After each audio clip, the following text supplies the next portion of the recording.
त्याला उपस्थितीत घेता आलं नाही. त्याच्यावर करोनाची दर आठवड्याची मिटिंग दिलीप वळसे पाटील आणि सार्वजनिक आरोग्य मंत्री राजेश टोपे साहेबांनी या ठिकाणी घेतली. आज ती पण मिटिंग होती आणि संतश्रेष्ठ श्री ज्ञानेश्वर महाराज आणि जगद्गुरूंनी अनेक वारकरी संप्रदायातल्या मान्यवरांना इथं बोलवलेलं होतं आणि त्यांच्याशी चर्चा केली. त्या चर्चेमध्ये दिलीपराव होते, वळसे पाटील साहेब, बाळासाहेब पाटील होते, दत्ता मामा भरणे होते, मी होतो, अधिकारी होते आणि सगळे मान्यवर होते.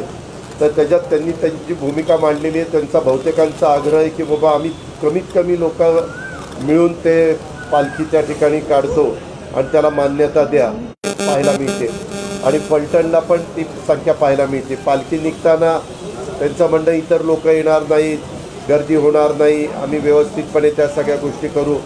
त्यांचे म्हणजे वारकरी संप्रदायाचे सांगतो ते करतो हा आजपर्यंत गेल्या कित्येक वर्षाचा अनुभव आहे. परंतु वारीमध्ये अनेक बाकीचे पण घटक सहभागी होत असतात. हा पण अनुभव सगळ्यांनी त्या ठिकाणी घेतलेला आहे. त्यामुळे आज त्याच्याबद्दलचा निर्णय झालेला नाही आहे. तो निर्णय पुढच्या आठवड्यामध्ये कॅबिनेटमध्ये चर्चा करून इतर पण मान्यवरांचं काय म्हणणं आहे आणि त्या सगळ्यांचं म्हणणं जाणून घेतल्यानंतर मुख्यमंत्री राज्याचे प्रमुख या नात्याने त्याबद्दलचा अंतिम निर्णय त्या ठिकाणी घेतील. जीएसटीच्या बैठकीमध्ये अजून बैठक चालली. आता चहा करता त्यांनी अर्धा तासाचा ब्रेक दिलेला होता म्हणून मी आलो होतो इकडं. आता मी पुन्हा तिकडंच निघालो. साधारण 18 विषय आहेत. 18 विषयामध्ये विशेषतः करोनाचं संकट आल्यानंतर काही बाबतीमध्ये टॅक्सेस म्हणजे करोनाच्या करता ज्या ज्या गोष्टी लागतात, PPE किट्स असतील, इंजेक्शन असतील, वॅक्सिन असेल, बाकीच्या सगळ्या ऑक्सिजनच्या संदर्भातल्या सगळ्या गोष्टी असतील, या सगळ्याला GSTमधनं सवलत द्यावी. काही ठिकाणी 12%, काही ठिकाणी 18%, काही ठिकाणी 28%, ते कमी करावं अशा प्रकारचे विषय होते. आणि इतर नाही, त्याच्याबद्दलचा अजून ती चर्चा त्या ठिकाणी झालेली नाही आहे. आम्ही तो मुद्दा घेतलेला आहे की साधारण 46,000 कोटी रुपये त्यांचे त्या ठिकाणी आपल्याला मिळणार होते. परंतु ते 46,000 कोटी रुपये काय अजून त्यांच्याकडनं आपल्याला मिळू शकलेले नाही आहे. ते पण पैसे त्यांनी 46,000मध्ये 24,000 कोटी दिलेत, 22,000 कोटी राहिलेले आहेत.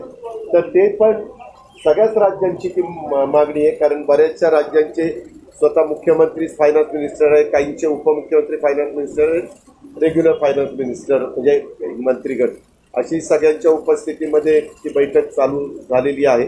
मध्ये एकदा 1 तासाचा ब्रेक लंचला दिलेला होता आणि अर्धा तासाचा ब्रेक टी ब्रेक म्हणून त्या ठिकाणी दिलेला होता. आता इथून पुढं पण ती बाकीची मिटिंग त्या ठिकाणी चालू राहील. पण त्यामध्ये साधारण कल हाच आहे किंवा जे काही सध्या करोनाचं संकट आहे त्या संकटामध्ये देशाची पण अर्थव्यवस्था थोडीशी अडचणीत आलेली आहे, सगळ्या राज्यांची पण अडचणीत आलेली आहे. तर तिला बाहेर काढण्याच्या करता केंद्राने त्या ठिकाणी पुढाकार घ्यावा. आज ती गरज आहे. आणि करोनातनं जनतेला बाहेर काढण्याच्या करता करोनाशी मुकाबला करत असताना ज्या ज्या यंत्रसामुग्री लागते त्या सगळ्याला GSTमधनं मोठ्या प्रमाणावर सवलती द्याव्यात, असं खरा महत्त्वाचा आजचा 19 वेगवेगळ्या विषयामध्ये हा एक महत्त्वाचा मुद्दा त्याच्यामध्ये होता आणि त्याची मात्र चर्चा झालेली आहे. बहुतेकांनी त्या बाबतीमध्ये तीच मागणी केली की बाबा हे अतिशय गरजेचं आहे, सगळ्यांना वॅक्सिन दिलं गेलं पाहिजे, वॅक्सिनचे किंवा इंजेक्शनचे टॅक्सेस त्या ठिकाणी कमी केले गेले पाहिजे. प्रत्यक्ष गरजू आहे. बरोबर आहे. रेट कमी झाल्यानंतर साहजिकच त्यांची मागणी घ्यायची. त्यांची मागणी काही चुकीची आहे असं आम्ही कधी समजण्याचं काही कारण नाही. 31 तारखेच्या आज साधारण राज्याचं धोरण राज्याचे प्रमुख म्हणून मुख्यमंत्री जाहीर करतील आणि काही बाबतीमध्ये ते नियमावली जाहीर केल्यानंतर काही जिल्ह्यांच्या तिथल्या पालकमंत्र्यांना आणि जिल्हाधिकाऱ्यांना त्यांना सांगतील किंवा तुम्ही तिथली काही परिस्थिती, कारण पूर्ण राज्याचं चित्र एकसारखं नाही आहे. काही ठिकाणी चित्र एकदम कमी झालेलं आहे, आटोक्यात आलेलं आहे. काही ठिकाणी मात्र मी मगाशी सांगितलं तसं आजही 17-18 जिल्हे, पण ते रोज काही त्याच्यामध्ये प्रमाण कमी होत चाललेलं आहे. पण आपण सगळ्यांनी त्याच्या संदर्भातलं काम म्हणजे नियमावली पाळणं हे देखील तितकंच महत्वाचं आहे. दादा, जे प्रत्यक्ष अप्रत्यक्ष कर आहे त्याच्यामध्ये काही वाढ सुचवण्याचा काही प्रयत्न आहे का? आता प्रत्यक्ष अप्रत्यक्ष करात आता कुठलीही वाढ होत नाही, कारण ते बजेटला साधारण केलं जातं. आता फक्त हे करोनाच्या संदर्भामध्ये खूप मोठ्या प्रमाणावर परदेशातनं बऱ्याचशा गोष्टी येत आहेत, विमानं येत आहेत, हे आपण पाहिलं आहे. ऑक्सिजनचे प्लांट लावायचे त्याच्या संदर्भात ते टॅक्सेस आहेत, ते टॅक्सेस कमी केले पाहिजे.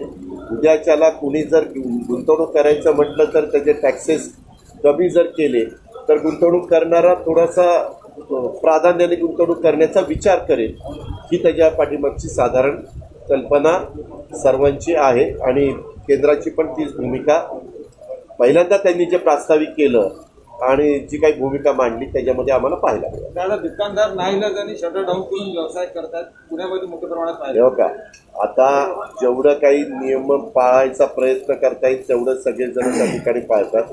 एखादा एवढ्या मोठ्या संख्येमध्ये कुणी करत असेल तर तुम्ही पण TV चॅनलच्या काही बातम्यामध्ये बघितलं की त्यांची दुकानं शेवटी महाराष्ट्रामध्ये काही जिल्ह्यामध्ये काही शहरामध्ये असं पाहायला मिळाल्यावर सील केली. माझी विनंती आहे की अशा प्रकारची सील करण्याची वेळ कुणी आणू नका. हे कुणालाही आमच्या मुख्यमंत्र्यांच्या सहित मंत्रिमंडळातल्या सगळ्या सहकाऱ्यांच्या सहित कुणालाही हे लॉकडाऊन व्हावं असं वाटत नाही. कोरोना आटोक्यात आणण्याच्या करता नाईलाजास्तव अशा प्रकारचा कठोर निर्णय हा कधी कधी केंद्राला घ्यावा लागतो, कधी राज्यांना घ्यावा लागतो. नेत्यांच्या विरोधात मुख्यमंत्र्यांनी जी कंप्लेंट केली शरद पवारांकडे, नंतर तुम्हाला आणि जयंत पाटलांना पवार कुणी कंप्लेंट केली? मुख्यमंत्री आपण पत्रकार आहे ना, इतक्या सुंदर बातम्या पेरता.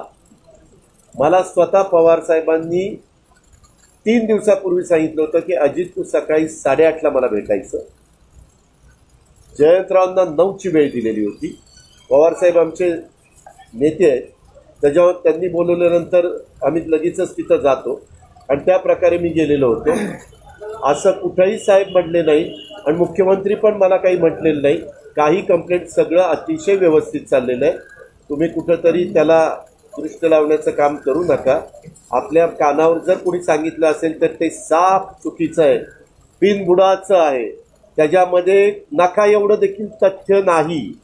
अतिशय व्यवस्थितपणे आम्ही 3 पक्ष मिळून आमचे वरिष्ठ नेते त्या ठिकाणी एकमेकाशी चर्चा करून हे लोकशाही आघाडीचं सरकार, महाआघाडीचं सरकार चालवत आहे. त्याच्यामुळं या नाही, माझी मीटिंग संपल्यानंतर मी बाहेर पडलो त्यावेळेस संभाजीराजेंना पवारसाहेबांनी 9:30ची वेळ दिलेली होती.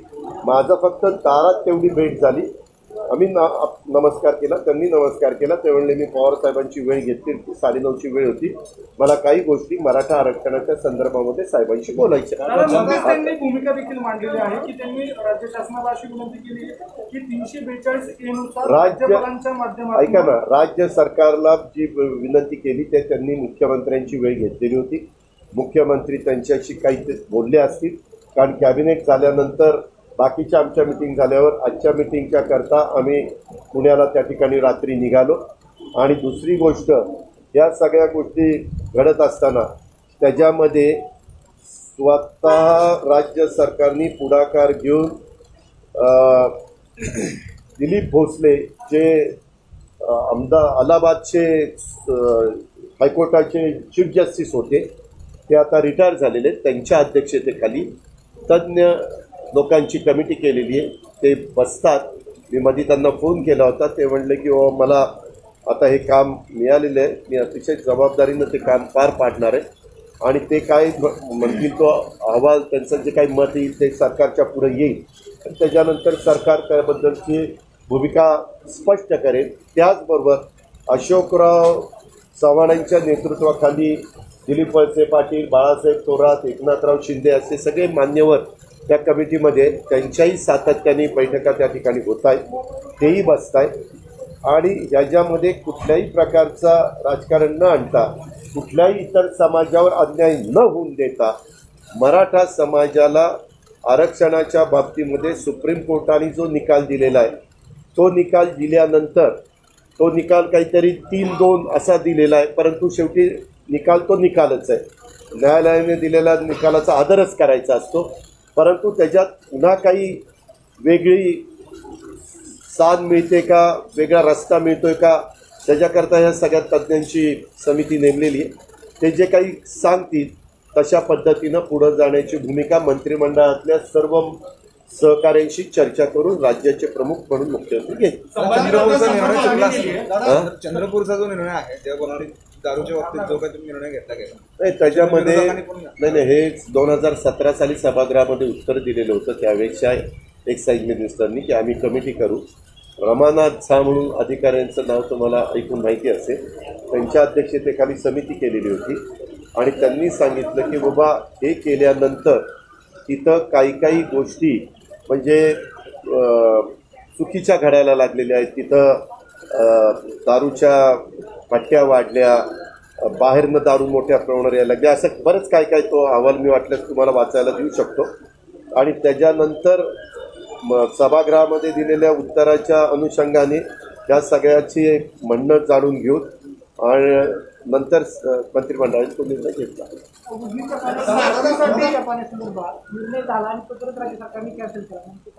नाही त्याचा का कॅन्सल केला हे माहिती आहे. ज्यावेळेस त्या खात्याचे मंत्री जयंत पाटलांनी सांगितलं की हा घेतलेला निर्णय मी रद्द करतो, त्या पद्धतीनं त्यांनी रद्द केला. शेवटी मंत्र्यांना निर्णय घेण्याचाही अधिकार आहे आणि रद्द करण्याचाही अधिकार आहे. ज्यावेळेस काही सहकाऱ्यांना किंवा शेतकरी वर्गाला त्यांचं काही म्हणणं वेगळं पुढं आलं तर एक समंजस भूमिका म्हणून कुणाचंही सरकार असलं तर मार्ग काढायचा प्रयत्न त्या ठिकाणी करतात आणि तशा पद्धतीनं त्यांनी तो केला. दादा संभाजीराजेंनी अंतिम मागणी केली आहे 6 तारखेपर्यंत जर कुठला निर्णय झाला नाही किंवा कुठलं सोल्युशन निघालं नाही तर रायगडपासून आम्ही आंदोलनाला सुरुवात केली. 6 तारखेला अवकाश आहे ना. आज तारीख किती? 28, 29, 30, 31, 9 दिवस आहे. 9 दिवसात खूप काही होऊ शकतं. 9 दिवसामध्ये चर्चा होईल, काही मार्ग निघेल, चांगला मार्ग काढायचा प्रयत्न सगळेच जण मिळून करतील. अशी वेळ कुणावरही येऊन दिली जाणार नाही असा प्रयत्न राहील.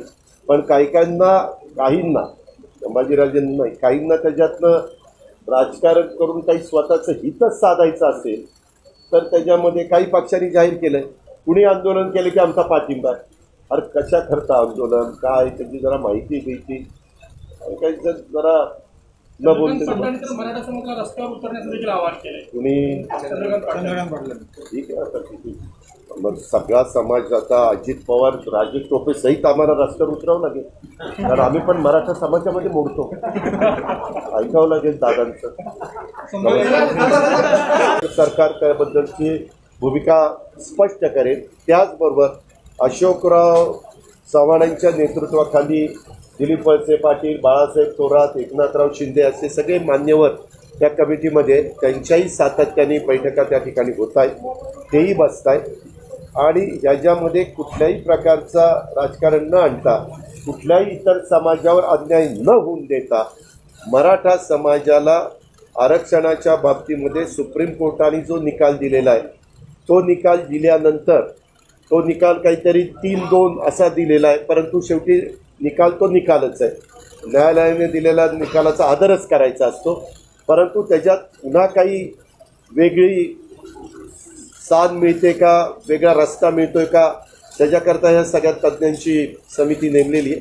ते जे काही सांगतील तशा पद्धतीनं पुढं जाण्याची भूमिका मंत्रिमंडळातल्या सर्व सहकाऱ्यांशी चर्चा करून राज्याचे प्रमुख म्हणून मुख्यमंत्री घेतील. चंद्रपूरचा निर्णय चुकला असेल. चंद्रपूरचा जो निर्णय आहे त्या कोणाने दारूच्या बाबतीत जो काही तुम्ही निर्णय घेतला गेला नाही त्याच्यामध्ये नाही हे 2017 साली सभागृहामध्ये उत्तर दिलेलं होतं. त्यावेळेच्या एक्साईज मिनिस्टरनी की आम्ही कमिटी करू.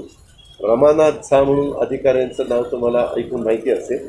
त्यांच्या अध्यक्षतेखाली समिती केलेली होती आणि त्यांनी सांगितलं की बाबा हे केल्यानंतर तिथं काही गोष्टी म्हणजे चुकीच्या घडायला लागलेल्या आहेत. तिथं दारूच्या पट्ट्या वाढल्या, बाहेरनं दारू मोठ्या प्रमाणावर यायला लागल्या, असं बरंच काय तो अहवाल मी वाटल्यास तुम्हाला वाचायला देऊ शकतो. आणि त्याच्यानंतर सभागृहामध्ये दिलेल्या उत्तराच्या अनुषंगाने या सगळ्याची एक म्हणणं जाणून घेऊन आणि नंतर मंत्रिमंडळाने तो निर्णय घेतला. उजनीच्या पाण्यासंदर्भात निर्णय झाला आणि तो परत राज्य सरकारने कॅन्सल केला. म्हणजे काय होईल? नाही, त्याचा का कॅन्सल केला हे माहिती आहे. ज्यावेळेस त्या खात्याचे मंत्री जयंत पाटलांनी सांगितलं की हा घेतलेला निर्णय मी रद्द करतो, त्या पद्धतीनं त्यांनी रद्द केला. शेवटी मंत्र्यांना निर्णय घेण्याचाही अधिकार आहे आणि रद्द करण्याचाही अधिकार आहे. ज्यावेळेस काही सहकाऱ्यांना किंवा शेतकरी वर्गाला त्यांचं काही म्हणणं वेगळं पुढं आलं तर एक समंजस भूमिका म्हणून कुणाचंही सरकार असलं तर मार्ग काढायचा प्रयत्न त्या ठिकाणी करतात आणि तशा पद्धतीनं त्यांनी तो केला. दादा, संभाजीराजेंनी अंतिम मागणी केली आहे 6 तारखेपर्यंत जर कुठला निर्णय झाला नाही किंवा कुठलं सोल्युशन निघालं नाही तर रायगड पासून आम्ही आंदोलनाला सुरुवात केली. 6 तारखेला अवकाश आहे ना. आज तारीख किती? 28, 29, 30, 31, 9 दिवस आहे. 9 दिवसात खूप काही होऊ शकतं. 9 दिवसामध्ये चर्चा होईल, काही मार्ग निघेल, चांगला मार्ग काढायचा प्रयत्न सगळेच जण मिळून करतील. अशी वेळ कुणावरही येऊन दिली जाणार नाही असा प्रयत्न राहील. पण काहींना संभाजीराजेंना नाही, काहींना त्याच्यातनं राजकारण करून काही स्वतःचं हितच साधायचं असेल तर त्याच्यामध्ये काही पक्षांनी जाहीर केलं कुणी आंदोलन केलं की आमचा पाठिंबा आहे. अरे कशा करता आंदोलन, काय त्याची जरा माहिती घ्यायची, काही जरा न बोलते मराठा समाजाला रस्त्यावर उतरण्याचं देखील आवाहन केलंय कुणी. ठीक आहे, आता किती मग सगळा समाज आता अजित पवार, राजेश टोपे सहित आम्हाला रस्त्यावर उतरावं लागेल, कारण आम्ही पण मराठा समाजामध्ये मोडतो. ऐकावं लागेल दादांचं. त्याला उपस्थितीत घेता आलं नाही. त्याच्यावर करोनाची दर आठवड्याची मिटिंग दिलीप वळसे पाटील आणि सार्वजनिक आरोग्य मंत्री राजेश टोपे साहेबांनी या ठिकाणी घेतली.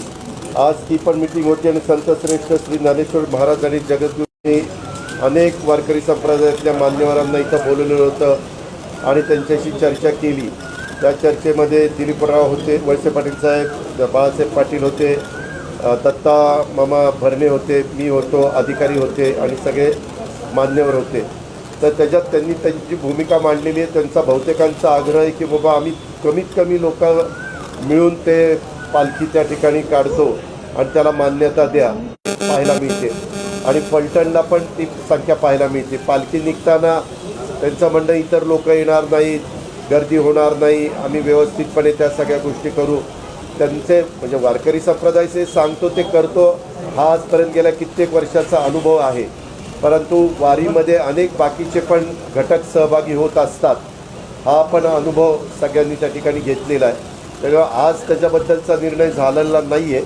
तो निर्णय पुढच्या आठवड्यामध्ये कॅबिनेटमध्ये चर्चा करून इतर पण मान्यवरांचं काय म्हणणं आहे आणि त्या सगळ्यांचं म्हणणं जाणून घेतल्यानंतर मुख्यमंत्री राज्याचे प्रमुख या नात्याने त्याबद्दलचा अंतिम निर्णय त्या ठिकाणी घेतील. जीएसटीच्या बैठकीमध्ये अजून बैठक चालली. आता शहा करता त्यांनी अर्धा तासाचा ब्रेक दिलेला होता म्हणून मी आलो होतो इकडं. आता मी पुन्हा तिकडंच निघालो. साधारण 18 विषय आहेत. 18 विषयामध्ये विशेषतः करोनाचं संकट आल्यानंतर काही बाबतीमध्ये टॅक्सेस म्हणजे करोनाच्या करता ज्या ज्या गोष्टी लागतात, PPE किट्स असतील, इंजेक्शन असतील, वॅक्सिन असेल, बाकीच्या सगळ्या ऑक्सिजनच्या संदर्भातल्या सगळ्या गोष्टी असतील, या सगळ्याला GSTमधनं सवलत द्यावी. काही ठिकाणी 12%, काही ठिकाणी 18%, काही ठिकाणी 28%, ते कमी करावं अशा प्रकारचे विषय होते. आणि इतर नाही, त्याच्याबद्दलचा अजून ती चर्चा त्या ठिकाणी झालेली नाही आहे. आम्ही तो मुद्दा घेतलेला आहे की साधारण 46,000 कोटी रुपये त्यांचे त्या ठिकाणी आपल्याला मिळणार होते, परंतु ते 46,000 कोटी रुपये काय अजून त्यांच्याकडनं आपल्याला मिळू शकलेले नाही आहे. ते पण पैसे त्यांनी 46,000मध्ये 24,000 कोटी दिलेत, 22,000 कोटी राहिलेले आहेत. तर ते पण सगळ्याच राज्यांची ती मागणी आहे, कारण बऱ्याचशा राज्यांचे स्वतः मुख्यमंत्री फायनान्स मिनिस्टर आहे, काहींचे उपमुख्यमंत्री फायनान्स मिनिस्टर आहेत, रेग्युलर फायनान्स मिनिस्टर म्हणजे मंत्रीगण, अशी सगळ्यांच्या उपस्थितीमध्ये ती बैठक चालू झालेली आहे. मध्ये एकदा 1 तासाचा ब्रेक लंचला दिलेला होता आणि अर्धा तासाचा ब्रेक टी ब्रेक म्हणून त्या ठिकाणी दिलेला होता. आता इथून पुढं पण ती बाकीची मिटिंग त्या ठिकाणी चालू राहील. पण त्यामध्ये साधारण कल हाच आहे किंवा जे काही सध्या कोरोनाचं संकट आहे त्या संकटामध्ये देशाची पण अर्थव्यवस्था थोडीशी अडचणीत आलेली आहे, सगळ्या राज्यांची पण अडचणीत आलेली आहे. तर तिला बाहेर काढण्याच्या करता केंद्राने त्या ठिकाणी पुढाकार घ्यावा. आज ती गरज आहे. आणि करोनातनं जनतेला बाहेर काढण्याच्या करता करोनाशी मुकाबला करत असताना ज्या ज्या यंत्रसामुग्री लागते त्या सगळ्याला GST मधनं मोठ्या प्रमाणावर सवलती द्याव्यात, असं खरा महत्त्वाचा आजचा 19 वेगवेगळ्या विषयामध्ये हा एक महत्त्वाचा मुद्दा त्याच्यामध्ये होता. आणि त्याची मात्र चर्चा झालेली आहे. बहुतेकांनी त्या बाबतीमध्ये तीच मागणी केली की बाबा हे अतिशय गरजेचं आहे, सगळ्यांना वॅक्सिन दिलं गेलं पाहिजे, वॅक्सिनचे किंवा इंजेक्शनचे टॅक्सेस त्या ठिकाणी कमी केले गेले पाहिजे. प्रत्यक्ष कर जो आहे हो, बरोबर आहे. रेट कमी झाल्यानंतर साहजिकच त्यांची मागणी याची, त्यांची मागणी काही चुकीची आहे असं आम्ही कधी समजण्याचं काही कारण नाही. 31 तारखेच्या आत साधारण राज्याचं धोरण राज्याचे प्रमुख म्हणून मुख्यमंत्री जाहीर करतील. आणि काही बाबतीमध्ये ते नियमावली जाहीर केल्यानंतर काही जिल्ह्यांच्या तिथल्या पालकमंत्र्यांना आणि जिल्हाधिकाऱ्यांना त्यांना सांगतील किंवा तुम्ही तिथली काही परिस्थिती, कारण पूर्ण राज्याचं चित्र एकसारखं नाही आहे. काही ठिकाणी चित्र एकदम कमी झालेलं आहे, आटोक्यात आलेलं आहे. काही ठिकाणी मात्र मी मगाशी सांगितलं तसं आजही 17-18 जिल्हे, पण ते रोज काही त्याच्यामध्ये प्रमाण कमी होत चाललेलं आहे. पण आपण सगळ्यांनी त्याच्या संदर्भातलं काम म्हणजे नियमावली पाळणं हे देखील तितकंच महत्त्वाचं आहे. जे प्रत्यक्ष कर आहे त्याच्यामध्ये काही वाढ सुचवण्याचा काही प्रयत्न आहे? आता प्रत्यक्ष अप्रत्यक्ष करात आता कुठलीही वाढ होत नाही, कारण ते बजेटला साधारण केलं जातं. आता फक्त हे करोनाच्या संदर्भामध्ये खूप मोठ्या प्रमाणावर परदेशातनं बऱ्याचशा गोष्टी येत आहेत, विमानं येत आहेत, हे आपण पाहिलं आहे. ऑक्सिजनचे प्लांट लावायचे त्याच्या संदर्भात ते टॅक्सेस आहेत, ते टॅक्सेस कमी केले पाहिजे. उद्याच्याला कुणी जर गुंतवणूक करायचं म्हटलं तर त्याचे टॅक्सेस कमी जर केले तर गुंतवणूक करणारा थोडासा प्राधान्याने गुंतवणूक करण्याचा विचार करेल. ही त्याच्या पाठीमागची साधारण कल्पना सर्वांची आहे. आणि केंद्राची पण तीच भूमिका. पहिल्यांदा त्यांनी जे प्रास्ताविक केलं आणि जी काही भूमिका मांडली त्याच्यामध्ये आम्हाला पाहायला मिळालं. त्याला दुकानदार नाईलाजाने शटर डाऊन करून व्यवसाय करतात, पुण्यामध्ये मोठ्या प्रमाणात पाहिलं. हो का, आता जेवढं काही नियम पाळायचा प्रयत्न करता येईल तेवढं सगळेजण त्या ठिकाणी पाळतात. एखादा एवढ्या मोठ्या संख्येमध्ये कुणी करत असेल तर तुम्ही पण TV चॅनलच्या काही बातम्यामध्ये बघितलं की त्यांची दुकानं शेवटी महाराष्ट्रामध्ये काही जिल्ह्यामध्ये काही शहरामध्ये असं पाहायला मिळाल्यावर सील केली. माझी विनंती आहे की अशा प्रकारची सील करण्याची वेळ कुणी आणू नका. हे कुणालाही आमच्या मुख्यमंत्र्यांच्या सहित मंत्रिमंडळातल्या सगळ्या सहकाऱ्यांच्या सहित कुणालाही हे लॉकडाऊन व्हावं असं वाटत नाही.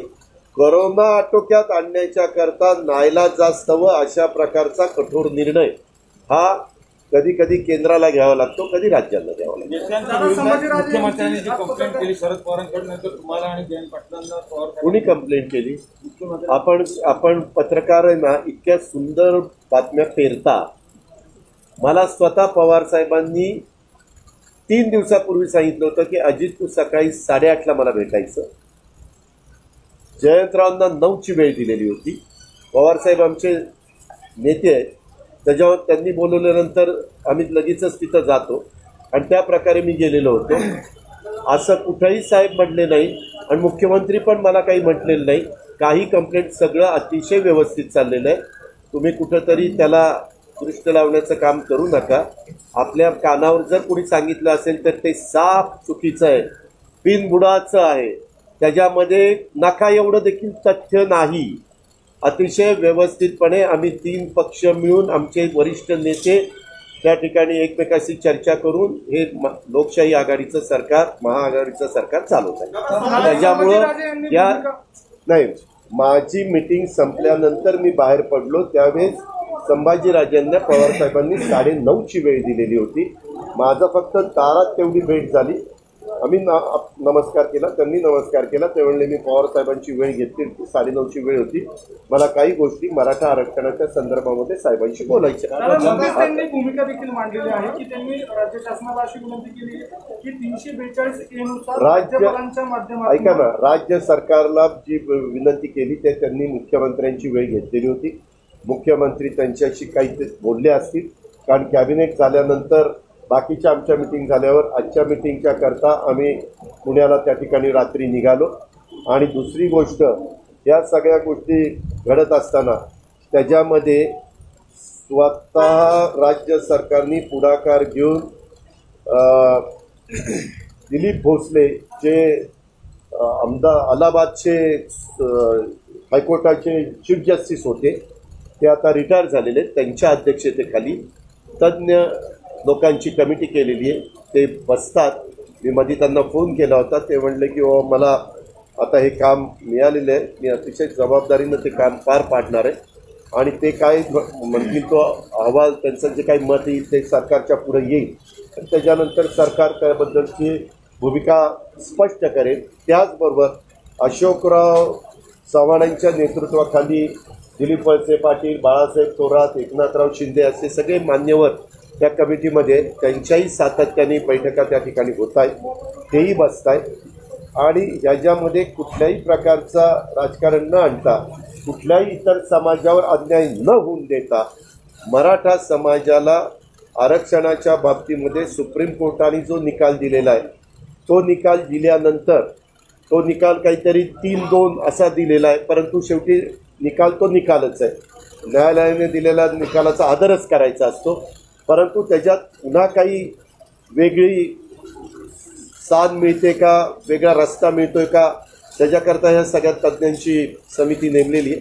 ते जे काही सांगतील तशा पद्धतीनं पुढं जाण्याची भूमिका मंत्रिमंडळातल्या सर्व सहकाऱ्यांशी चर्चा करून राज्याचे प्रमुख म्हणून मुख्यमंत्री घेतील. चंद्रपूरचा निर्णय चुकला असेल. चंद्रपूरचा जो निर्णय आहे त्या कोणारी दारूच्या बाबतीत जो काही तुम्ही निर्णय घेतला गेला नाही, त्याच्यामध्ये नाही, हे 2017 साली सभागृहामध्ये उत्तर दिलेलं होतं. त्यावेळेच्या एक्साईज मिनिस्टरनी की आम्ही कमिटी करू.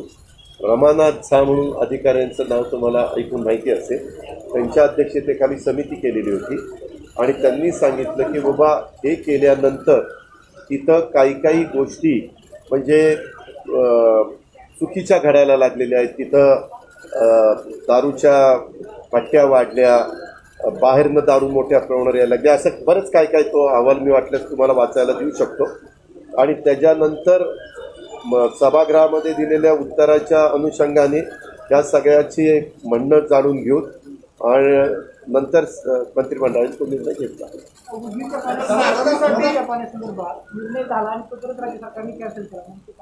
नाही, त्याचा का कॅन्सल केला हे माहिती आहे. ज्यावेळेस त्या खात्याचे मंत्री जयंत पाटलांनी सांगितलं की हा घेतलेला निर्णय मी रद्द करतो, त्या पद्धतीनं त्यांनी रद्द केला. शेवटी मंत्र्यांना निर्णय घेण्याचाही अधिकार आहे आणि रद्द करण्याचाही अधिकार आहे. ज्यावेळेस काही सहकाऱ्यांना किंवा शेतकरी वर्गाला त्यांचं काही म्हणणं वेगळं पुढं आलं तर एक समंजस भूमिका म्हणून कुणाचंही सरकार असलं तर मार्ग काढायचा प्रयत्न त्या ठिकाणी करतात आणि तशा पद्धतीनं त्यांनी तो केला. दादा, संभाजीराजेंनी अंतिम मागणी केली आहे 6 तारखेपर्यंत जर कुठला निर्णय झाला नाही किंवा कुठलं सोल्युशन निघालं नाही तर रायगडपासून आम्ही आंदोलनाला सुरुवात करू. 6 तारखेला अवकाश आहे ना. आज तारीख किती? 28, 29, 30, 31, 9 दिवस आहे. 9 दिवसात खूप काही होऊ शकतं. 9 दिवसामध्ये चर्चा होईल, काही मार्ग निघेल, चांगला मार्ग काढायचा प्रयत्न सगळेच जण मिळून करतील. अशी वेळ कुणावरही येऊन दिली जाणार नाही असा प्रयत्न राहील. पण काहींना संभाजीराजेंना नाही, काहींना त्याच्यातनं राजकारण करून काही स्वतःचं हितच साधायचं असेल तर त्याच्यामध्ये काही पक्षांनी जाहीर केलं आहे कुणी आंदोलन केलं की आमचा पाठिंबा आहे. अरे कशा करता आंदोलन, काय त्याची जरा माहिती घ्यायची, काही जरा न बोलते मराठा समाजाला रस्त्यावर उतरण्याचं देखील आवाहन केलंय कुणी. ठीक आहे, आता किती मग सगळा समाज आता अजित पवार, राजेश टोपे सहित आम्हाला रस्त्यावर उतरावं लागेल, कारण आम्ही पण मराठा समाजामध्ये मोडतो. ऐकावं लागेल दादांचं. त्याला उपस्थितीत घेता आलं नाही त्याच्यावर करोनाची दर आठवड्याची मिटिंग दिलीप वळसे पाटील आणि सार्वजनिक आरोग्य मंत्री राजेश टोपे साहेबांनी या ठिकाणी घेतली. आज ती पण मिटिंग होती आणि संतश्रेष्ठ श्री ज्ञानेश्वर महाराज आणि जगद्गुरूंनी अनेक वारकरी संप्रदायातल्या मान्यवरांना इथं बोलवलेलं होतं आणि त्यांच्याशी चर्चा केली. त्या चर्चेमध्ये दिलीपराव होते, वळसे पाटील साहेब, बाळासाहेब पाटील होते, दत्ता मामा भरणे होते, मी होतो, अधिकारी होते आणि सगळे मान्यवर होते. तर त्याच्यात त्यांनी त्यांची भूमिका मांडलेली आहे. त्यांचा बहुतेकांचा आग्रह आहे की बाबा आम्ही कमीत कमी लोक मिळून ते पालखी त्या ठिकाणी काढतो आणि त्याला मान्यता द्या, पाहायला मिळते. आणि फलटणला पण ती संख्या पाहायला मिळते. पालखी निघताना त्यांचं म्हणणं इतर लोक येणार नाहीत, गर्दी होणार नाही, आम्ही व्यवस्थितपणे त्या सगळ्या गोष्टी करू. त्यांचे म्हणजे वारकरी संप्रदायाचे सांगतो ते करतो हा आजपर्यंत गेल्या कित्येक वर्षाचा अनुभव आहे. परंतु वारीमध्ये अनेक बाकीचे पण घटक सहभागी होत असतात. हा पण अनुभव सगळ्यांनी त्या ठिकाणी घेतलेला आहे. त्यामुळे आज त्याच्याबद्दलचा निर्णय झालेला नाही आहे. तो निर्णय पुढच्या आठवड्यामध्ये कॅबिनेटमध्ये चर्चा करून इतर पण मान्यवरांचं काय म्हणणं आहे आणि त्या सगळ्यांचं म्हणणं जाणून घेतल्यानंतर मुख्यमंत्री राज्याचे प्रमुख या नात्याने त्याबद्दलचा अंतिम निर्णय त्या ठिकाणी घेतील. जीएसटीच्या बैठकीमध्ये अजून बैठक चालली. आता शहा करता त्यांनी अर्धा तासाचा ब्रेक दिलेला होता म्हणून मी आलो होतो इकडं. आता मी पुन्हा तिकडंच निघालो. साधारण 18 विषय आहेत. 18 विषयामध्ये विशेषतः करोनाचं संकट आल्यानंतर काही बाबतीमध्ये टॅक्सेस म्हणजे करोनाच्या करता ज्या ज्या गोष्टी लागतात, PPE किट्स असतील, इंजेक्शन असतील, वॅक्सिन असेल, बाकीच्या सगळ्या ऑक्सिजनच्या संदर्भातल्या सगळ्या गोष्टी असतील, त्या सगळ्याला GSTमधनं सवलत द्यावी. काही ठिकाणी 12%, काही ठिकाणी 18%, काही ठिकाणी 28%, ते कमी करावं अशा प्रकारचे विषय होते. आणि इतर नाही, त्याच्याबद्दलचा अजून ती चर्चा त्या ठिकाणी झालेली नाही आहे. आम्ही तो मुद्दा घेतलेला आहे की साधारण 46,000 कोटी रुपये त्यांचे त्या ठिकाणी आपल्याला मिळणार होते. परंतु ते 46,000 कोटी रुपये काय अजून त्यांच्याकडनं आपल्याला मिळू शकलेले नाही आहे. ते पण पैसे त्यांनी 46,000मध्ये 24,000 कोटी दिलेत, 22,000 कोटी राहिलेले आहेत.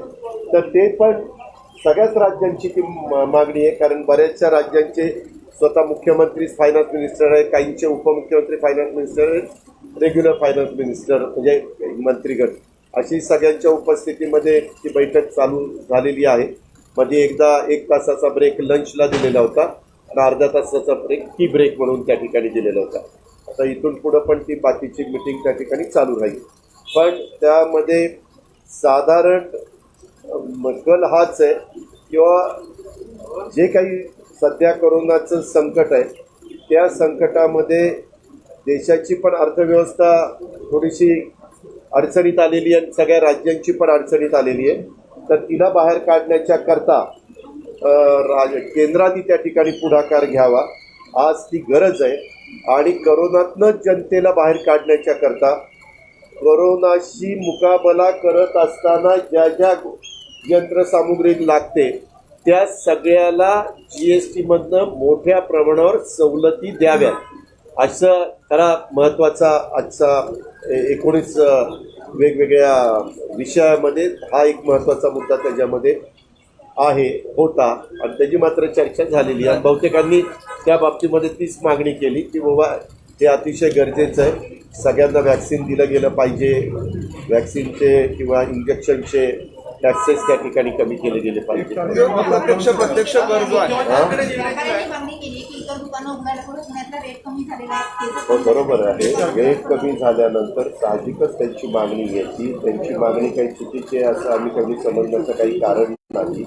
31 तारखेच्या आज साधारण राज्याचं धोरण राज्याचे प्रमुख म्हणून मुख्यमंत्री जाहीर करतील आणि काही बाबतीमध्ये ते नियमावली जाहीर केल्यानंतर काही जिल्ह्यांच्या तिथल्या पालकमंत्र्यांना आणि जिल्हाधिकाऱ्यांना त्यांना सांगतील किंवा तुम्ही तिथली काही परिस्थिती, कारण पूर्ण राज्याचं चित्र एकसारखं नाही आहे. काही ठिकाणी चित्र एकदम कमी झालेलं आहे, आटोक्यात आलेलं आहे. काही ठिकाणी मात्र मी मगाशी सांगितलं तसं आजही 17-18 जिल्हे, पण ते रोज काही त्याच्यामध्ये प्रमाण कमी होत चाललेलं आहे. पण आपण सगळ्यांनी त्याच्या संदर्भातलं काम म्हणजे नियमावली पाळणं हे देखील तितकंच महत्वाचं आहे. दादा, जे प्रत्यक्ष अप्रत्यक्ष कर आहे त्याच्यामध्ये काही वाढ सुचवण्याचा काही प्रयत्न आहे का? आता प्रत्यक्ष अप्रत्यक्ष करात आता कुठलीही वाढ होत नाही, कारण ते बजेटला साधारण केलं जातं. आता फक्त हे करोनाच्या संदर्भामध्ये खूप मोठ्या प्रमाणावर परदेशातनं बऱ्याचशा गोष्टी येत आहेत, विमानं येत आहेत, हे आपण पाहिलं आहे. ऑक्सिजनचे प्लांट लावायचे त्याच्या संदर्भात ते टॅक्सेस आहेत, ते टॅक्सेस कमी केले पाहिजे. उद्याच्याला कुणी जर गुंतवणूक करायचं म्हटलं तर त्याचे टॅक्सेस कमी जर केले तर गुंतवणूक करणारा थोडासा प्राधान्याने गुंतवणूक करण्याचा विचार करेल, ही त्याच्या पाठीमागची साधारण कल्पना सर्वांची आहे. आणि केंद्राची पण तीच भूमिका पहिल्यांदा त्यांनी जे प्रास्ताविक केलं आणि जी काही भूमिका मांडली त्याच्यामध्ये आम्हाला पाहायला मिळालं. दादा, दुकानदार नाईलाजाने शटर डाऊन करून व्यवसाय करतात, पुण्यामध्ये मोठ्या प्रमाणात पाहिलं. हो का, आता जेवढं काही नियम पाळायचा प्रयत्न करता येईल तेवढं सगळेजण त्या ठिकाणी पाळतात. एखादा एवढ्या मोठ्या संख्येमध्ये कुणी करत असेल तर तुम्ही पण TV चॅनलच्या काही बातम्यामध्ये बघितलं की त्यांची दुकानं शेवटी महाराष्ट्रामध्ये काही जिल्ह्यामध्ये काही शहरामध्ये असं पाहायला मिळाल्यावर सील केली. माझी विनंती आहे की अशा प्रकारची सील करण्याची वेळ कुणी आणू नका. हे कुणालाही आमच्या मुख्यमंत्र्यांच्या सहित मंत्रिमंडळातल्या सगळ्या सहकाऱ्यांच्या सहित कुणालाही हे लॉकडाऊन व्हावं असं वाटत नाही. कोरोना आटोक्यात आणण्याच्या करता नाईलाजास्तव अशा प्रकारचा कठोर निर्णय हा कधी कधी केंद्राला घ्यावा लागतो, कधी राज्यांना घ्यावा लागतो. देशांच्या विरोधात मुख्यमंत्र्यांनी जी कंप्लेंट केली शरद पवारांकडे, नंतर तुम्हाला आणि जयंत पाटलांना पवार कुणी कंप्लेंट केली? मुख्यमंत्री आपण पत्रकार आहे ना, इतक्या सुंदर बातम्या पेरता. मला स्वतः पवार साहेबांनी 3 दिवसापूर्वी सांगितलं होतं की अजित तू सकाळी 8:30ला मला भेटायचं. जयंतरावांना 9ची वेळ दिलेली होती. पवार साहेब आमचे नेते आहेत, त्याच्यावर त्यांनी बोलवल्यानंतर आम्ही लगेचच तिथं जातो आणि त्या प्रकारे मी गेलेलो होतो. असं कुठंही साहेब म्हटले नाही आणि मुख्यमंत्री पण मला काही म्हटलेलं नाही. काही कंप्लेंट सगळं अतिशय व्यवस्थित चाललेलं आहे. तुम्ही कुठंतरी त्याला दृष्ट लावण्याचं काम करू नका. आपल्या कानावर जर कोणी सांगितलं असेल तर ते साफ चुकीचं आहे, बिनबुडाचं आहे. त्याच्यामध्ये नका एवढं देखील तथ्य नाही. अतिशय व्यवस्थितपणे आम्ही 3 पक्ष मिळून आमचे वरिष्ठ नेते त्या ठिकाणी एकमेकाशी चर्चा करून हे लोकशाही आघाडीचं सरकार, महाआघाडीचं सरकार चालवत आहे. त्याच्यामुळं या नाही, माझी मीटिंग संपल्यानंतर मी बाहेर पडलो त्यावेळेस संभाजीराजेंना पवारसाहेबांनी 9:30ची वेळ दिलेली होती. माझा फक्त दारात तेवढी भेट झाली. आम्ही नमस्कार केला, त्यांनी नमस्कार केला. ते म्हणले मी पवारसाहेबांची वेळ घेतली, 9:30ची वेळ होती. मला काही गोष्टी मराठा आरक्षणाच्या संदर्भामध्ये साहेबांशी बोलायच्या. त्यांनी भूमिका देखील मांडलेली आहे की त्यांनी राज्य शासनाला अशी विनंती केली की 342A नुसार राज्यपालांच्या माध्यमातून ऐका ना, राज्य सरकारला जी विनंती केली ते त्यांनी मुख्यमंत्र्यांची वेळ घेतलेली होती. मुख्यमंत्री त्यांच्याशी काही ते बोलले असतील, कारण कॅबिनेट झाल्यानंतर बाकीच्या आमच्या मिटिंग झाल्यावर आजच्या मिटिंगच्या करता आम्ही पुण्याला त्या ठिकाणी रात्री निघालो. आणि दुसरी गोष्ट, या सगळ्या गोष्टी घडत असताना त्याच्यामध्ये स्वतः राज्य सरकारने पुढाकार घेऊन दिलीप भोसले जे अलाहाबादचे हायकोर्टाचे चीफ जस्टिस होते, ते आता रिटायर झालेले आहेत. त्यांच्या अध्यक्षतेखाली तज्ज्ञ लोकांची कमिटी केलेली आहे. ते बसतात. मी मध्ये त्यांना फोन केला होता. ते म्हणले की मला आता हे काम मिळालेलं आहे, मी अतिशय जबाबदारीनं ते काम पार पाडणार आहे आणि ते काय म्हणतील तो अहवाल, त्यांचं जे काही मत येईल ते सरकारच्या पुढे येईल आणि त्याच्यानंतर सरकार त्याबद्दलची भूमिका स्पष्ट करेल. त्याचबरोबर अशोकराव चव्हाणांच्या नेतृत्वाखाली दिलीप वळसे पाटील, बाळासाहेब थोरात, एकनाथराव शिंदे असे सगळे मान्यवर त्या कमिटीमध्ये त्यांच्याही सातत्याने बैठका त्या ठिकाणी होत आहेत, तेही बसत आहेत.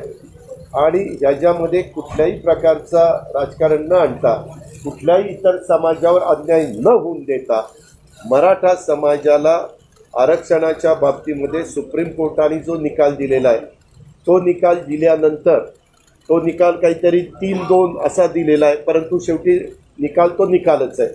न्यायालयाने दिलेल्या निकालाचा आदरच करायचा असतो. परंतु त्याच्यात पुन्हा काही वेगळी साथ मिळते का, वेगळा रस्ता मिळतोय का, त्याच्याकरता ह्या सगळ्या तज्ज्ञांची समिती नेमलेली आहे. ते जे काही सांगतील तशा पद्धतीनं पुढं जाण्याची भूमिका मंत्रिमंडळातल्या सर्व सहकाऱ्यांशी चर्चा करून राज्याचे प्रमुख म्हणून मुख्यमंत्री घेतील. चंद्रपूरचा निर्णय चुकला असेल. चंद्रपूरचा जो निर्णय आहे त्या कोणारी दारूच्या बाबतीत जो काही तुम्ही निर्णय घेतला गेला नाही त्याच्यामध्ये नाही हे 2017 साली सभागृहामध्ये उत्तर दिलेलं होतं. त्यावेळेच्या एक्साईज मिनिस्टरनी की आम्ही कमिटी करू. रमानाथ झा म्हणून अधिकाऱ्यांचं नाव तुम्हाला ऐकून माहिती असेल. त्यांच्या अध्यक्षतेखाली समिती केलेली होती आणि त्यांनी सांगितलं की बाबा हे केल्यानंतर तिथं काही गोष्टी म्हणजे चुकीच्या घडायला लागलेल्या आहेत. तिथं दारूच्या पट्ट्या वाढल्या, बाहेरनं दारू मोठ्या प्रमाणावर यायला लागल्या, असं बरंच काय तो अहवाल मी वाटल्यास तुम्हाला वाचायला देऊ शकतो. आणि त्याच्यानंतर सभागृहामध्ये दिलेल्या उत्तराच्या अनुषंगाने या सगळ्याची एक म्हणणं जाणून घेऊन आणि नंतर मंत्रिमंडळाने तो निर्णय घेतला.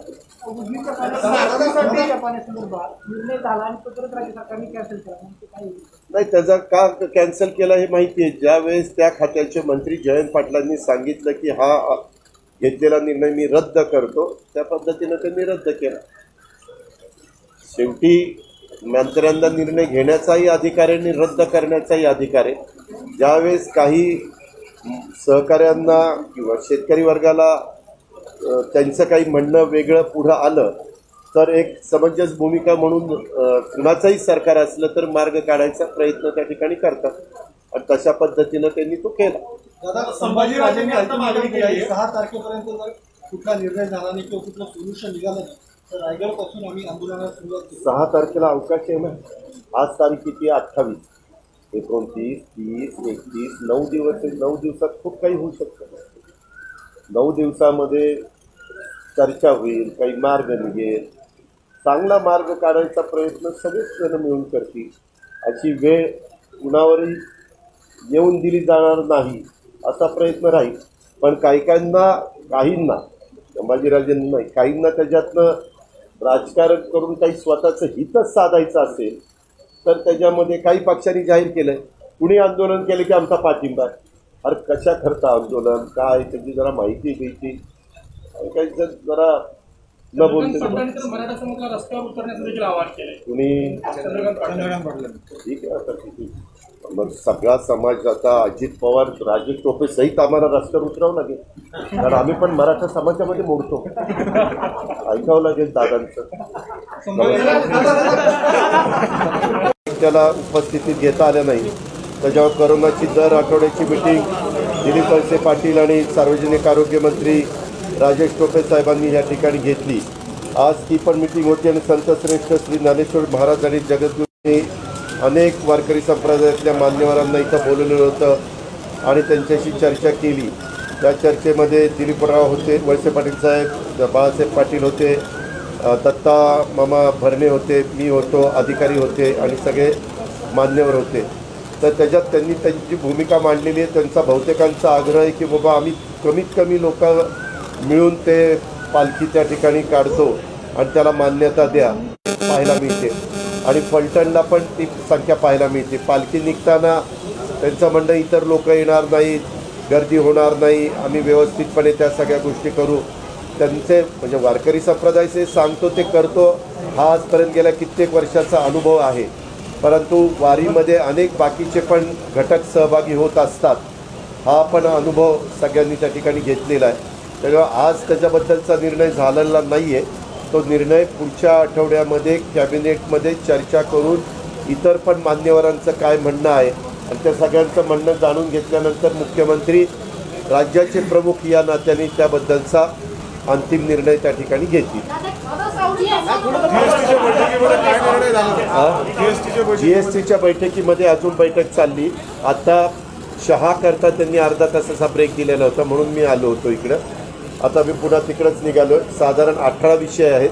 18 विषयामध्ये विशेषतः करोनाचं संकट आल्यानंतर काही बाबतीमध्ये टॅक्सेस म्हणजे करोनाच्या करता ज्या ज्या गोष्टी लागतात PPE किट्स असतील, इंजेक्शन असतील, वॅक्सिन असेल, बाकीच्या सगळ्या ऑक्सिजनच्या संदर्भातल्या सगळ्या गोष्टी असतील, या सगळ्याला GSTमधनं सवलत द्यावी काही ठिकाणी 12%, काही ठिकाणी 18%, काही ठिकाणी 28%, ते कमी करावं अशा प्रकारचे विषय होते. आणि इतर नाही, त्याच्याबद्दलचा अजून ती चर्चा त्या ठिकाणी झालेली नाही आहे. आम्ही तो मुद्दा घेतलेला आहे की साधारण 46,000 कोटी रुपये त्यांचे त्या ठिकाणी आपल्याला मिळणार होते, परंतु ते 46,000 कोटी रुपये काय अजून त्यांच्याकडनं आपल्याला मिळू शकलेले नाही आहे. ते पण पैसे त्यांनी 46,000मध्ये 24,000 कोटी दिलेत, 22,000 कोटी राहिलेले आहेत. तर ते पण सगळ्याच राज्यांची ती मागणी आहे, कारण बऱ्याचशा राज्यांचे स्वतः मुख्यमंत्रीच फायनान्स मिनिस्टर आहेत, काहींचे उपमुख्यमंत्री फायनान्स मिनिस्टर आहेत, रेग्युलर फायनान्स मिनिस्टर म्हणजे मंत्रीगण, अशी सगळ्यांच्या उपस्थितीमध्ये ती बैठक चालू झालेली आहे. मध्ये एकदा 1 तासाचा ब्रेक लंचला दिलेला होता आणि अर्धा तासाचा ब्रेक टी ब्रेक म्हणून त्या ठिकाणी दिलेला होता. आता इथून पुढं पण ती बाकीची मिटिंग त्या ठिकाणी चालू राहील. पण त्यामध्ये साधारण कल हाच आहे किंवा जे काही सध्या कोरोनाचं संकट आहे त्या संकटामध्ये देशाची पण अर्थव्यवस्था थोडीशी अडचणीत आलेली आहे, सगळ्या राज्यांची पण अडचणीत आलेली आहे. तर तिला बाहेर काढण्याच्या करता केंद्राने त्या ठिकाणी पुढाकार घ्यावा, आज ती गरज आहे. आणि करोनातनं जनतेला बाहेर काढण्याच्या करता करोनाशी मुकाबला करत असताना ज्या ज्या यंत्रसामुग्री लागते त्या सगळ्याला GST मधनं मोठ्या प्रमाणावर सवलती द्याव्यात, असं खरा महत्त्वाचा आजचा 19 वेगवेगळ्या विषयामध्ये हा एक महत्त्वाचा मुद्दा त्याच्यामध्ये होता. आणि त्याची मात्र चर्चा झालेली आहे. बहुतेकांनी त्या बाबतीमध्ये तीच मागणी केली की बाबा हे अतिशय गरजेचं आहे, सगळ्यांना वॅक्सिन दिलं गेलं पाहिजे, वॅक्सिनचे किंवा इंजेक्शनचे टॅक्सेस त्या ठिकाणी कमी केले गेले पाहिजे. प्रत्यक्ष कर जो आहे हो, बरोबर आहे. रेट कमी झाल्यानंतर साहजिकच त्यांची मागणी येते. त्यांची मागणी काही चुकीची आहे असं आम्ही कधी समजण्याचं काही कारण नाही. 31 तारखेच्या आज साधारण राज्याचं धोरण राज्याचे प्रमुख म्हणून मुख्यमंत्री जाहीर करतील आणि काही बाबतीमध्ये ते नियमावली जाहीर केल्यानंतर काही जिल्ह्यांच्या तिथल्या पालकमंत्र्यांना आणि जिल्हाधिकाऱ्यांना त्यांना सांगतील किंवा तुम्ही तिथली काही परिस्थिती, कारण पूर्ण राज्याचं चित्र एकसारखं नाही आहे. काही ठिकाणी चित्र एकदम कमी झालेलं आहे, आटोक्यात आलेलं आहे. काही ठिकाणी मात्र मी मगाशी सांगितलं तसं आजही 17-18 जिल्हे, पण ते रोज काही त्याच्यामध्ये प्रमाण कमी होत चाललेलं आहे. पण आपण सगळ्यांनी त्याच्या संदर्भातलं काम म्हणजे नियमावली पाळणं हे देखील तितकंच महत्त्वाचं आहे. जे प्रत्यक्ष कर आहे त्याच्यामध्ये काही वाढ सुचवण्याचा काही प्रयत्न आहे? आता प्रत्यक्ष अप्रत्यक्ष करात आता कुठलीही वाढ होत नाही, कारण ते बजेटला साधारण केलं जातं. आता फक्त हे करोनाच्या संदर्भामध्ये खूप मोठ्या प्रमाणावर परदेशातनं बऱ्याचशा गोष्टी येत आहेत, विमानं येत आहेत, हे आपण पाहिलं आहे. ऑक्सिजनचे प्लांट लावायचे त्याच्या संदर्भात ते टॅक्सेस आहेत, ते टॅक्सेस कमी केले पाहिजे. उद्याच्याला कुणी जर गुंतवणूक करायचं म्हटलं तर त्याचे टॅक्सेस कमी जर केले तर गुंतवणूक करणारा थोडासा प्राधान्याने गुंतवणूक करण्याचा विचार करेल, ही त्याच्या पाठीमागची साधारण कल्पना सर्वांची आहे. आणि केंद्राची पण तीच भूमिका पहिल्यांदा त्यांनी जे प्रास्ताविक केलं आणि जी काही भूमिका मांडली त्याच्यामध्ये आम्हाला पाहायला मिळालं. त्याला दुकानदार नाईलाजाने शटर डाऊन करून व्यवसाय करतात, पुण्यामध्ये मोठ्या प्रमाणात पाहिलं. हो का, आता जेवढं काही नियम पाळायचा प्रयत्न करता येईल तेवढं सगळेजण त्या ठिकाणी पाळतात. एखादा एवढ्या मोठ्या संख्येमध्ये कुणी करत असेल तर तुम्ही पण TV चॅनलच्या काही बातम्यामध्ये बघितलं की त्यांची दुकानं शेवटी महाराष्ट्रामध्ये काही जिल्ह्यामध्ये काही शहरामध्ये असं पाहायला मिळाल्यावर सील केली. माझी विनंती आहे की अशा प्रकारची सील करण्याची वेळ कुणी आणू नका. हे कुणालाही आमच्या मुख्यमंत्र्यांच्या सहित मंत्रिमंडळातल्या सगळ्या सहकाऱ्यांच्या सहित कुणालाही हे लॉकडाऊन व्हावं असं वाटत नाही. कोरोना आटोक्यात आणण्याच्या करता नाईलाजास्तव अशा प्रकारचा कठोर निर्णय हा कधी कधी केंद्राला घ्यावा लागतो, कधी राज्यांना घ्यावा लागतो. देशांच्या विरुद्ध मुख्यमंत्र्यांनी जी कंप्लेंट केली शरद पवारांकडे, नंतर तुम्हाला आणि जयंत पाटलांना पवार कुणी कंप्लेंट केली? आपण पत्रकार आहे ना, इतक्या सुंदर बातम्या पेरता. मला स्वतः पवार साहेबांनी 3 दिवसापूर्वी सांगितलं होतं की अजित तू सकाळी 8:30ला मला भेटायचं.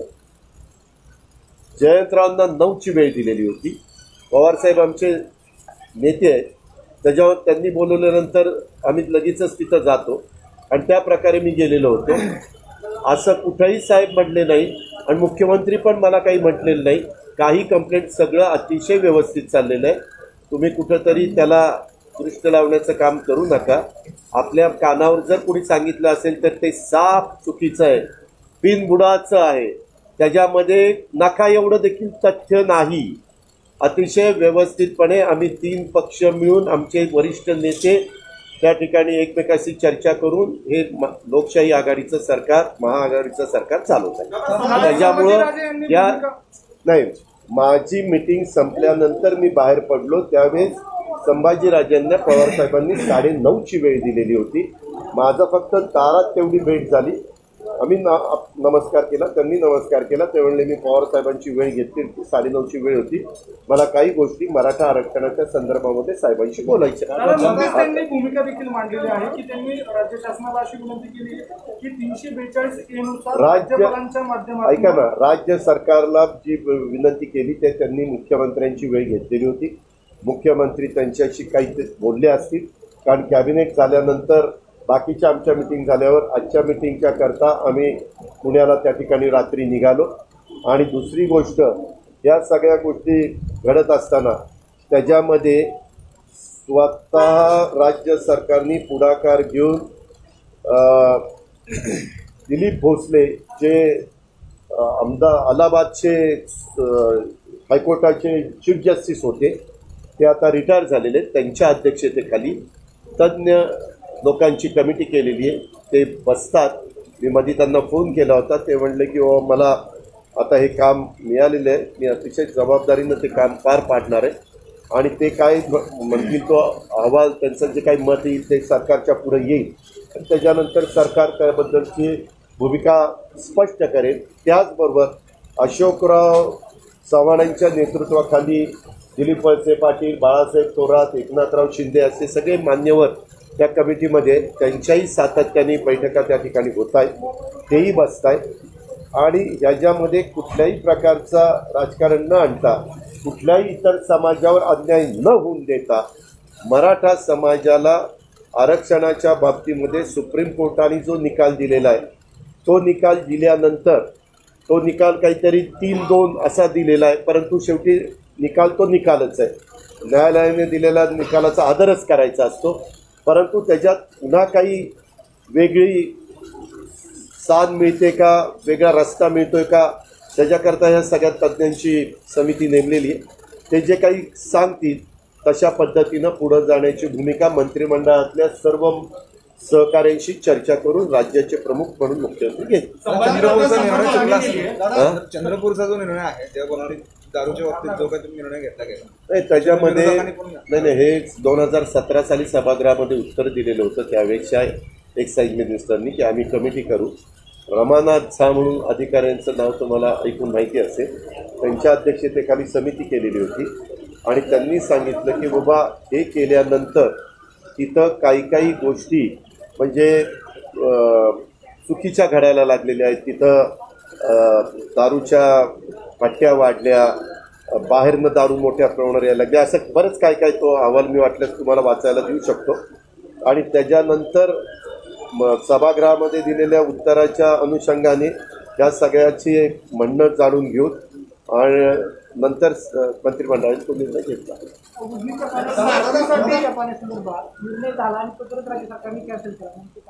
नाही, त्याचा का कॅन्सल केला हे माहिती आहे. ज्यावेळेस त्या खात्याचे मंत्री जयंत पाटलांनी सांगितलं की हा घेतलेला निर्णय मी रद्द करतो, त्या पद्धतीनं त्यांनी रद्द केला. शेवटी मंत्र्यांना निर्णय घेण्याचाही अधिकार आहे आणि रद्द करण्याचाही अधिकार आहे.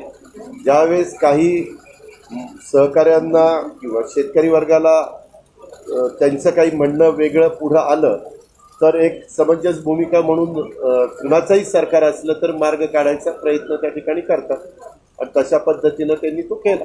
दादा, संभाजीराजेंनी अंतिम मागणी केली आहे 6 तारखेपर्यंत जर कुठला निर्णय झाला नाही किंवा कुठलं सोल्युशन निघालं नाही तर रायगडपासून आम्ही आंदोलनाला सुरुवात केली. 6 तारखेला अवकाश आहे ना. आज तारीख किती? 28, 29, 30, 31, 9 दिवस आहे. 9 दिवसात खूप काही होऊ शकतं. 9 दिवसामध्ये चर्चा होईल, काही मार्ग निघेल, चांगला मार्ग काढायचा प्रयत्न सगळेच जण मिळून करतील. अशी वेळ कुणावरही येऊन दिली जाणार नाही असा प्रयत्न राहील. पण काहींना संभाजीराजेंना नाही, काहींना त्याच्यातनं राजकारण करून काही स्वतःचं हितच साधायचं असेल तर त्याच्यामध्ये काही पक्षांनी जाहीर केलं कुणी आंदोलन केलं की आमचा पाठिंबा आहे. अरे कशा करता आंदोलन काय त्याची जरा माहिती घ्यायची, काही जरा न बोलते मराठा समाजाला रस्त्यावर उतरण्याचं देखील आवाहन केलंय कुणी. ठीक आहे आता किती मग सगळा समाज आता अजित पवार राजेश टोपे सहित आम्हाला रस्त्यावर उतरावं लागेल, कारण आम्ही पण मराठा समाजामध्ये मोडतो. ऐकावं लागेल दादांचं. त्याला उपस्थितीत घेता आलं नाही. त्याच्यावर करोनाची दर आठवड्याची मिटिंग दिलीप वळसे पाटील आणि सार्वजनिक आरोग्य मंत्री राजेश टोपे साहेबांनी या ठिकाणी घेतली. आज ती पण मिटिंग होती आणि संतश्रेष्ठ श्री ज्ञानेश्वर महाराज आणि जगद्गुरूंनी अनेक वारकरी संप्रदायातल्या मान्यवरांना इथं बोलवलेलं होतं आणि त्यांच्याशी चर्चा केली. त्या चर्चेमध्ये दिलीपराव होते, वळसे पाटील साहेब, बाळासाहेब पाटील होते, दत्ता मामा भरणे होते, मी होतो, अधिकारी होते आणि सगळे मान्यवर होते. तर त्याच्यात त्यांनी त्यांची भूमिका मांडलेली आहे. त्यांचा बहुतेकांचा आग्रह आहे की बाबा आम्ही कमीत कमी लोक मिळून ते पालखी त्या ठिकाणी काढतो आणि त्याला मान्यता द्या, पाहायला मिळते. आणि फलटणला पण ती संख्या पाहायला मिळते. पालखी निघताना त्यांचं म्हणणं इतर लोक येणार नाहीत, गर्दी होणार नाही, आम्ही व्यवस्थितपणे त्या सगळ्या गोष्टी करू. त्यांचे म्हणजे वारकरी संप्रदायाचे सांगतो ते करतो हा आजपर्यंत गेल्या कित्येक वर्षाचा अनुभव आहे. परंतु वारीमध्ये अनेक बाकीचे पण घटक सहभागी होत असतात, हा पण अनुभव सगळ्यांनी त्या ठिकाणी घेतलेला आहे. त्यामुळे आज त्याच्याबद्दलचा निर्णय झालेला नाही आहे. तो निर्णय पुढच्या आठवड्यामध्ये कॅबिनेटमध्ये चर्चा करून इतर पण मान्यवरांचं काय म्हणणं आहे आणि त्या सगळ्यांचं म्हणणं जाणून घेतल्यानंतर मुख्यमंत्री राज्याचे प्रमुख या नात्याने त्याबद्दलचा अंतिम निर्णय त्या ठिकाणी घेतील. जीएसटीच्या बैठकीमध्ये अजून बैठक चालली. आता शहा करता त्यांनी अर्धा तासाचा ब्रेक दिलेला होता म्हणून मी आलो होतो इकडं. आता मी पुन्हा तिकडंच निघालो. साधारण 18 विषय आहेत.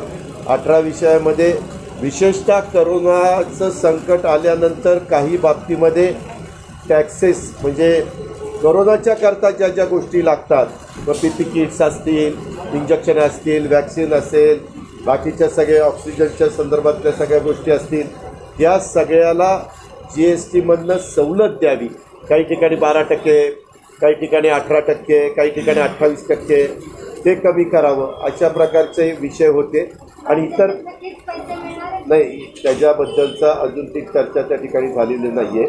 आम्ही तो मुद्दा घेतलेला आहे की साधारण 46,000 कोटी रुपये त्यांचे त्या ठिकाणी आपल्याला मिळणार होते, परंतु ते 46,000 कोटी रुपये काय अजून त्यांच्याकडनं आपल्याला मिळू शकलेले नाही आहे.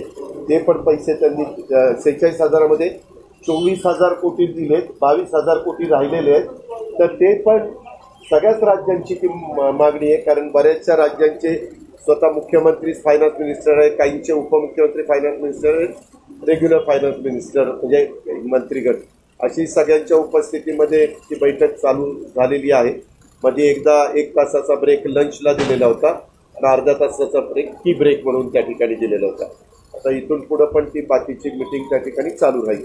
पण त्यामध्ये साधारण कल हाच आहे किंवा जे काही सध्या कोरोनाचं संकट आहे त्या संकटामध्ये देशाची पण अर्थव्यवस्था थोडीशी अडचणीत आलेली आहे, सगळ्या राज्यांची पण अडचणीत आलेली आहे. तर तिला बाहेर काढण्याच्या करता केंद्राने त्या ठिकाणी पुढाकार घ्यावा. आज ती गरज आहे. आणि करोनातनं जनतेला बाहेर काढण्याच्या करता करोनाशी मुकाबला करत असताना ज्या ज्या यंत्रसामुग्री लागते त्या सगळ्याला GSTमधनं मोठ्या प्रमाणावर सवलती द्याव्यात, असं खरा महत्त्वाचा आजचा 19 वेगवेगळ्या विषयामध्ये हा एक महत्त्वाचा मुद्दा त्याच्यामध्ये होता आणि त्याची मात्र चर्चा झालेली आहे. बहुतेकांनी त्या बाबतीमध्ये तीच मागणी केली की बाबा हे अतिशय गरजेचं आहे, सगळ्यांना वॅक्सिन दिलं गेलं पाहिजे, वॅक्सिनचे किंवा इंजेक्शनचे टॅक्सेस त्या ठिकाणी कमी केले गेले पाहिजे. प्रत्यक्ष कर जो आहे सरकारने मागणी केली की इतर दुकानं उघडायला पुढे पुण्यातला रेट कमी झालेला आहे. हो, बरोबर आहे. रेट कमी झाल्यानंतर साहजिकच त्यांची मागणी घ्यायची. त्यांची मागणी काही चुकीची आहे असं आम्ही कधी समजण्याचं काही कारण नाही.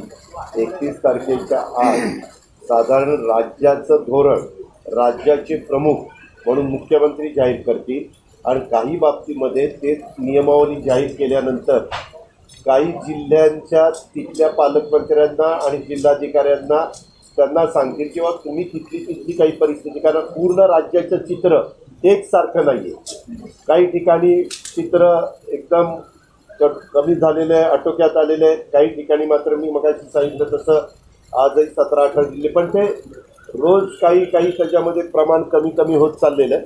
पण आपण सगळ्यांनी त्याच्या संदर्भातलं काम म्हणजे नियमावली पाळणं हे देखील तितकंच महत्त्वाचं आहे. दादा, जे प्रत्यक्ष कर आहे त्याच्यामध्ये काही वाढ सुचवण्याचा काही प्रयत्न आहे का? आता प्रत्यक्ष अप्रत्यक्ष करात आता कुठलीही वाढ होत नाही, कारण ते बजेटला साधारण केलं जातं. आता फक्त हे करोनाच्या संदर्भामध्ये खूप मोठ्या प्रमाणावर परदेशातनं बऱ्याचशा गोष्टी येत आहेत, विमानं येत आहेत, हे आपण पाहिलं आहे. ऑक्सिजनचे प्लांट लावायचे त्याच्या संदर्भात ते टॅक्सेस आहेत, ते टॅक्सेस कमी केले पाहिजे. उद्याच्याला कुणी जर गुंतवणूक करायचं म्हटलं तर त्याचे टॅक्सेस कमी जर केले तर गुंतवणूक करणारा थोडासा प्राधान्याने गुंतवणूक करण्याचा विचार करेल. ही त्याच्या पाठीमागची साधारण कल्पना सर्वांची आहे आणि केंद्राची पण तीच भूमिका. पहिल्यांदा त्यांनी जे प्रास्ताविक केलं आणि जी काही भूमिका मांडली त्याच्यामध्ये आम्हाला पाहायला मिळालं. दादा, दुकानदार नाईलाजाने शटर डाऊन करून व्यवसाय करतात, पुण्यामध्ये मोठ्या प्रमाणात पाहिलं. हो का, आता जेवढं काही नियम पाळायचा प्रयत्न करता येईल तेवढं सगळेजण त्या ठिकाणी पाळतात. एखादा एवढ्या मोठ्या संख्येमध्ये कुणी करत असेल तर तुम्ही पण TV चॅनलच्या काही बातम्यामध्ये बघितलं की त्यांची दुकानं शेवटी महाराष्ट्रामध्ये काही जिल्ह्यामध्ये काही शहरामध्ये असं पाहायला मिळाल्यावर सील केली. माझी विनंती आहे की अशा प्रकारची सील करण्याची वेळ कुणी आणू नका. हे कुणालाही आमच्या मुख्यमंत्र्यांच्या सहित मंत्रिमंडळातल्या सगळ्या सहकाऱ्यांच्या सहित कुणालाही हे लॉकडाऊन व्हावं असं वाटत नाही. कोरोना आटोक्यात आणण्याच्या करता नाईलाजास्तव अशा प्रकारचा कठोर निर्णय हा कधी केंद्राला घ्यावा लागतो, कधी राज्यांना घ्यावा लागतो. देशांच्या विरोधात मुख्यमंत्र्यांनी जी कंप्लेंट केली शरद पवारांकडे, नंतर तुम्हाला आणि जयंत पाटलांना पवार कुणी कंप्लेंट केली? आपण पत्रकार आहे ना, इतक्या सुंदर बातम्या पेरता. मला स्वतः पवार साहेबांनी 3 दिवसापूर्वी सांगितलं होतं की अजित तू सकाळी 8:30ला मला भेटायचं. जयंतरावांना 9ची वेळ दिलेली होती. पवार साहेब आमचे नेते आहेत, त्याच्यावर त्यांनी बोलवल्यानंतर आम्ही लगेचच तिथं जातो आणि त्या प्रकारे मी गेलेलो होतो. असं कुठंही साहेब म्हटले नाही आणि मुख्यमंत्री पण मला काही म्हटलेलं नाही. काही कंप्लेंट सगळं अतिशय व्यवस्थित चाललेलं आहे. तुम्ही कुठंतरी त्याला दृष्ट लावण्याचं काम करू नका. आपल्या कानावर जर कोणी सांगितलं असेल तर ते साफ चुकीचं आहे, बिनबुडाचं आहे. त्याच्यामध्ये नका एवढं देखील तथ्य नाही. अतिशय व्यवस्थितपणे आम्ही 3 पक्ष मिळून आमचे वरिष्ठ नेते त्या ठिकाणी एकमेकाशी चर्चा करून हे लोकशाही आघाडीचं सरकार, महाआघाडीचं सरकार चालवत आहे. त्याच्यामुळं या नाही, माझी मीटिंग संपल्यानंतर मी बाहेर पडलो त्यावेळेस संभाजीराजेंना पवारसाहेबांनी 9:30ची वेळ दिलेली होती. माझं फक्त दारात तेवढी भेट झाली. आम्ही नमस्कार केला, त्यांनी नमस्कार केला. ते म्हणले मी पवारसाहेबांची वेळ घेतली, 9:30ची वेळ होती. मला काही गोष्टी मराठा आरक्षणाच्या संदर्भामध्ये साहेबांशी बोलायच्या. त्यांनी भूमिका देखील मांडलेली आहे की त्यांनी राज्य शासनाला अशी विनंती केली की 342A नुसार राज्यपालांच्या माध्यमातून ऐका ना, राज्य सरकारला जी विनंती केली ते त्यांनी मुख्यमंत्र्यांची वेळ घेतलेली होती. मुख्यमंत्री त्यांच्याशी काही ते बोलले असतील, कारण कॅबिनेट झाल्यानंतर बाकीच्या आमच्या मिटिंग झाल्यावर आजच्या मिटिंगच्या करता आम्ही पुण्याला त्या ठिकाणी रात्री निघालो. आणि दुसरी गोष्ट, या सगळ्या गोष्टी घडत असताना त्याच्यामध्ये स्वतः राज्य सरकारने पुढाकार घेऊन दिलीप भोसले जे अलाहाबादचे हायकोर्टाचे चीफ जस्टिस होते, ते आता रिटायर झालेले आहेत. त्यांच्या अध्यक्षतेखाली तज्ज्ञ लोकांची कमिटी केलेली आहे. ते बसतात. मी मध्ये त्यांना फोन केला होता. ते म्हणले की मला आता हे काम मिळालेलं आहे, मी अतिशय जबाबदारीनं ते काम पार पाडणार आहे. आणि ते काय म्हणतील तो अहवाल, त्यांचं जे काही मत येईल ते सरकारच्या पुढे येईल आणि त्याच्यानंतर सरकार त्याबद्दलची भूमिका स्पष्ट करेल. त्याचबरोबर अशोकराव चव्हाणांच्या नेतृत्वाखाली दिलीप वळसे पाटील, बाळासाहेब थोरात, एकनाथराव शिंदे असे सगळे मान्यवर त्या कमिटीमध्ये त्यांच्याही सातत्याने बैठका त्या ठिकाणी होत आहेत, तेही बसत आहेत आणि ह्याच्यामध्ये कुठल्याही प्रकारचा राजकारण न आणता, कुठल्याही इतर समाजावर अन्याय न होऊन देता मराठा समाजाला आरक्षणाच्या बाबतीमध्ये सुप्रीम कोर्टाने जो निकाल दिलेला आहे तो निकाल दिल्यानंतर तो निकाल काहीतरी 3-2 असा दिलेला आहे, परंतु शेवटी निकाल तो निकालच आहे. न्यायालयाने दिलेल्या निकालाचा आदरच करायचा असतो, परंतु त्याच्यात पुन्हा काही वेगळी साथ मिळते का, वेगळा रस्ता मिळतोय का, त्याच्याकरता ह्या सगळ्या तज्ज्ञांची समिती नेमलेली आहे. ते जे काही सांगतील तशा पद्धतीनं पुढं जाण्याची भूमिका मंत्रिमंडळातल्या सर्व सहकाऱ्यांशी चर्चा करून राज्याचे प्रमुख म्हणून मुख्यमंत्री घेतील. चंद्रपूरचा निर्णय चुकला असेल. चंद्रपूरचा जो निर्णय आहे त्या कोणाने दारूच्या बाबतीत जो काही तुम्ही निर्णय घेतला गेला नाही त्याच्यामध्ये नाही हे 2017 साली सभागृहामध्ये उत्तर दिलेलं होतं. त्यापेक्षा एक्साईज मिनिस्टरनी की आम्ही कमिटी करू. रमानाथ झा म्हणून अधिकाऱ्यांचं नाव तुम्हाला ऐकून माहिती असेल, त्यांच्या अध्यक्षतेखाली समिती केलेली होती आणि त्यांनी सांगितलं की बाबा हे केल्यानंतर तिथं काही गोष्टी म्हणजे चुकीच्या घडायला लागलेल्या आहेत. तिथं दारूच्या पट्ट्या वाढल्या, बाहेरनं दारू मोठ्या प्रमाणावर यायला लागल्या, असं बरंच काय तो अहवाल मी वाटल्यास तुम्हाला वाचायला देऊ शकतो. आणि त्याच्यानंतर सभागृहामध्ये दिलेल्या उत्तराच्या अनुषंगाने या सगळ्याची एक म्हणणं जाणून घेऊन आणि नंतर मंत्रिमंडळाने तो निर्णय घेतला.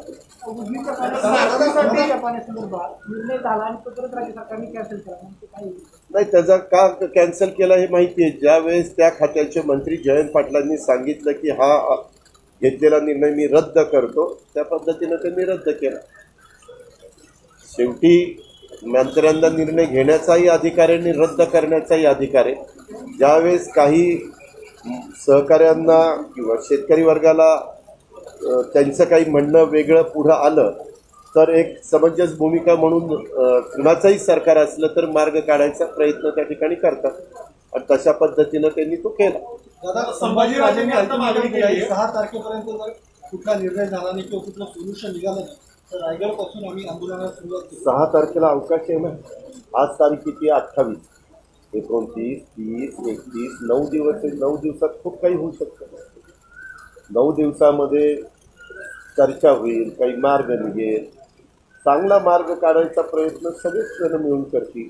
अशी वेळ कुणावरही येऊन दिली जाणार नाही असा प्रयत्न राहील.